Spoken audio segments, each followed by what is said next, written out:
Assalamualaikum warahmatullahi wabarakatuh. Selamat ketemu kembali dengan saya Jia Muhammad Haikal Fikri dengan NPM 20 2024 2003004 pada mata kuliah pengelolaan sumber daya alam berkelanjutan yang diampu oleh dosen saya yang bernama Ibu Dr. Yulfiah STMSI.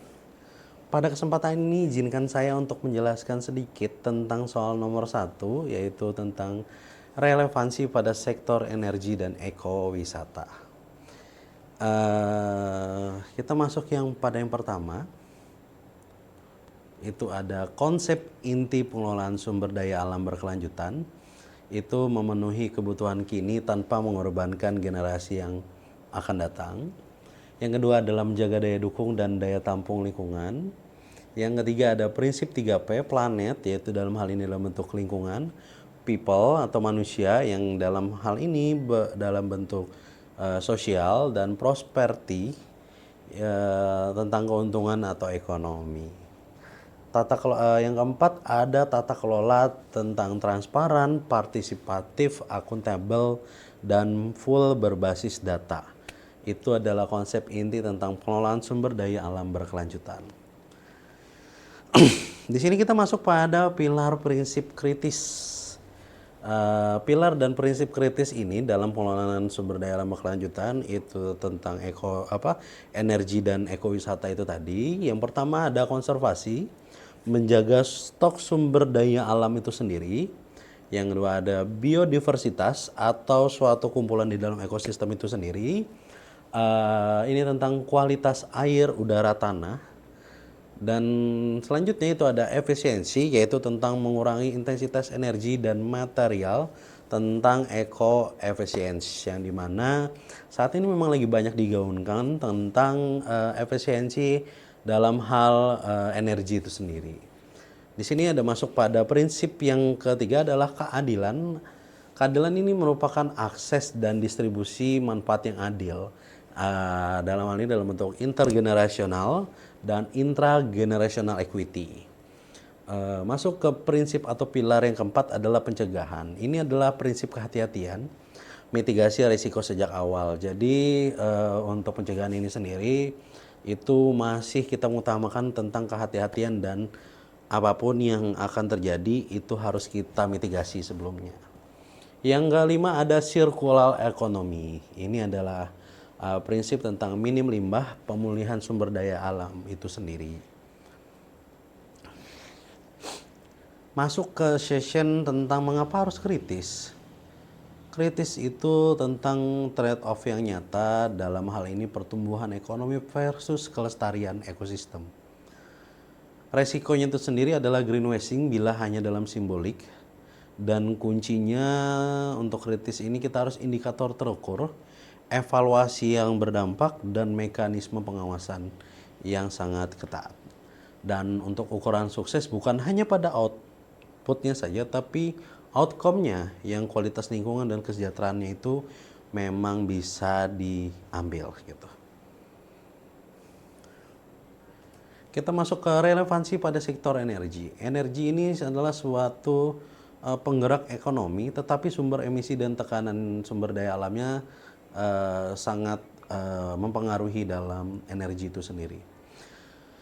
Tantangannya emisi GRK yang mulai banyak, polusi udara yang saat ini mulai membuat napas kita sesak, penggunaan lahan secara besar-besaran, air untuk pembangkit listrik, dan limbah B3 yang saat ini lagi kita gaungkan juga untuk pengelolaannya agar lebih bagus. Untuk arah berkelanjutannya yaitu transisi energi dari energi yang dulu menjadi energi baru terbarukan, efisiensi itu sendiri, dekarbonisasi, ketahanan energi. Dan untuk pendekatan berkelanjutan di energi itu ada di lingkungan itu ada EBT, tenaga surya, angin, hidro, biomasa berkelanjutan, kontrol emisi, dan pemulihan lahan tambang. Itu memang sangat lagi kita perhatikan. Kenapa? Karena saat ini banyak isu-isu lingkungan tentang lahan pertambangan, terutama di daerah saya itu sendiri, yaitu Kalimantan Tengah. Dalam hal ini masuk ke dalam sosial, itu kita menyinggung tentang ketiga, konsultasi publik, resettlement deal dan perlindungan masyarakat terdampak. Jadi di sini sosial itu merupakan isu yang sangat penting karena ini bersangkutan dengan nyawa banyak manusia itu sendiri.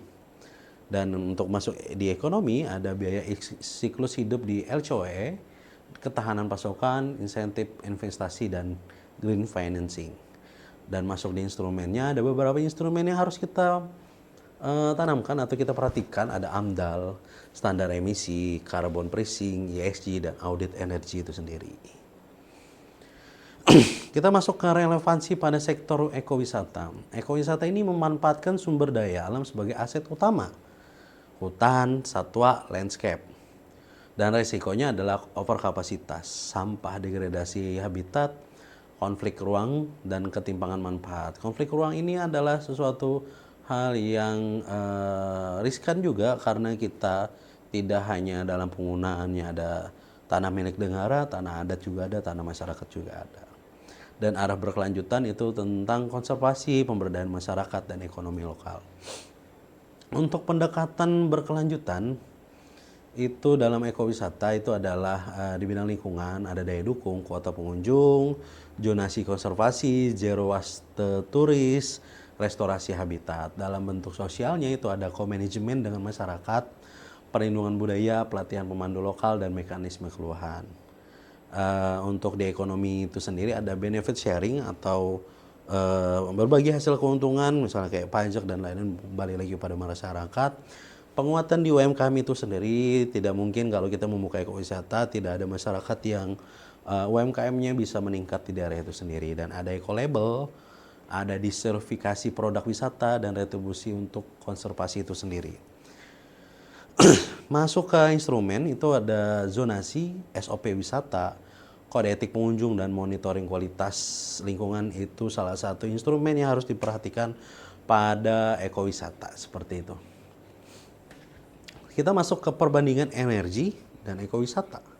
Nah, di dalam kedua ini itu memiliki 3 aspek yang sangat harus diperhatikan adalah lingkungan, sosial, dan ekonomi itu sendiri. Dalam lingkungan itu energi itu lebih fokus menurunkan emisi dan dampak industrinya seperti polusi, limbah, dan lahan dan air. Itu menekan bagaimana emisi dan dampak industri ini tidak banyak merusak lingkungan yang ada di sekitar. Kalau ekowisata dari segi lingkungan itu fokus menjaga keutuhan ekosistem. Jadi yang ada di dalam situ itu harus kita jaga dan daya dukung habitatnya kita konservasikan, kita teliti bagaimana cara mereka berkembang biak dan lain-lain. Itu dalam fokus pada ekowisata. Terus dalam sosial itu ada energi, itu isu utamanya adalah dampak proyek seperti lahan, kesehatan, keselamatan, dan konflik. Dan kompensasi itu adalah tentang energi. Bagaimana ketika kita mengeruk sebuah energi, ketika kita mengambil sebuah lahan, bagaimana isu-isu ini tidak berdampak pada masyarakat itu langsung, dan ketika berdampak apakah bisa dimitigasi, apakah bisa ditanggulangi, itu harus penting. Dan ketika di ekowisata isu utamanya adalah partisipasi masyarakat untuk menjaga tentang pelestarian budaya, distribusi manfaat, dan crowding itu sendiri. Bagaimana ketika kita punya suatu ekowisata, semua itu dijaga untuk meningkatkan UMKM-nya di sana, untuk menjaga habitatnya juga dan menjaga lingkungannya juga di sana. Dari segi ekonomi, energi ini kalau di dalam energi itu terpusat atau kapital intensif, itu perlu kepastian regulasi dan pembiayaan besar atau CAPEX-nya itu tinggi. Dalam ekowisata itu berbasis jasa, ekonomi lokal, butuh manajemen kunjungan dan kualitas layanan. Keduanya butuh nilai ekonomi dan biaya lingkungan yang cukup tinggi, tapi harus dihitung secara jujur atau full cost. Dari kesimpulan ini sendiri, pengelolaan sumber daya berkelanjutan menuntut keseimbangan antara aspek lingkungan, sosial, ekonomi dengan tata kelola yang transparan dan berbasis data. Pada sektor energi, relevansinya terlihat pada kebutuhan menurunnya emisi dan dampak eksploitasi melalui efisiensi, dekarbonisasi, dan pengendalian pencemaran, serta transisi energi yang adil bagi masyarakat terdampak. Dan pada sektor ekowisata, berkelanjutan lebih menekankan perlindungan ekosistem sebagai aset utama, pengaturan daya dukung konservasi habitat, pengelolaan sampah, dan pemberdayaan masyarakat lokal. Perbedaannya sektor energi ini cenderung pada penguasa atau kapital insentif dan berisiko tinggi terhadap lingkungan, sehingga membutuhkan kontrol ketat dari SDM, dari kepolisian, dari pemerintah itu sendiri, dan mitigasi berdampak. Sedangkan ekowisata ini bergantung pada kualitas alamnya itu sendiri, bagaimana kita menjaga penerimaan sosial, sehingga menuntut partisipasi masyarakat atau komunitas yang ada di sekitar situ untuk melakukan suatu konservasi atau konservatif terhadap lingkungannya. Dalam sini adalah pembagian manfaat yang merata. Meski berbeda, keduanya ini memerlukan indikator kinerja yang terukur, mekanisme monitoring, evaluasi, dan penegakan aturan agar manfaat ekonomi ini tidak mengorbankan alam dan lingkungan yang berkelanjutan jangka panjang.